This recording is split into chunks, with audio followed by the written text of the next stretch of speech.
Across from me at the kitchen table, my mother smiles over red wine that she drinks out of a measuring glass. She says she doesn't deprive herself, but I've learned to find nuance in every movement of her fork, and every crinkle in her brow as she offers me the uneaten pieces on her plate. I realize that she only eats dinner when I suggest it. I wonder what she does when I'm not there to do so.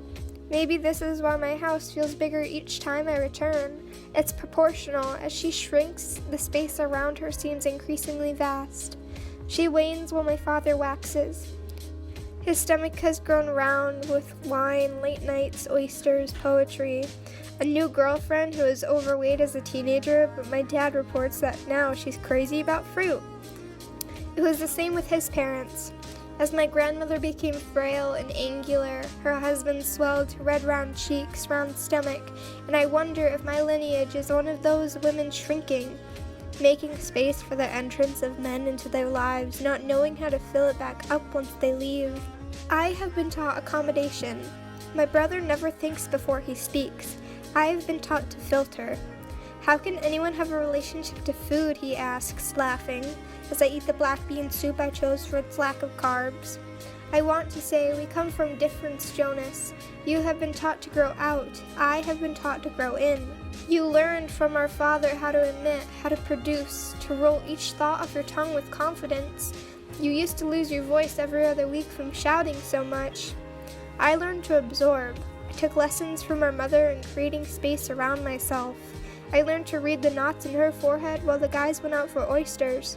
And I never meant to replicate her, but spend enough time sitting across from someone and you pick up their habits. That's why women in my family have been shrinking for decades.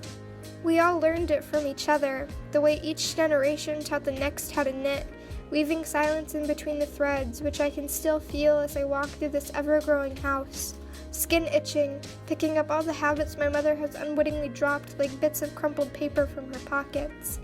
On her countless trips from bedroom to kitchen to bedroom again, nights I hear her creep down to eat plain yogurt in the dark, a fugitive stealing calories to which she does not feel entitled. Deciding how many bites is too many, how much space she deserves to occupy. Watching the struggle, I either mimic or hate her, and I don't want to do either anymore, but the burden of this house has followed me across the country. I asked 5 questions in genetics class today, and all of them started with the word sorry.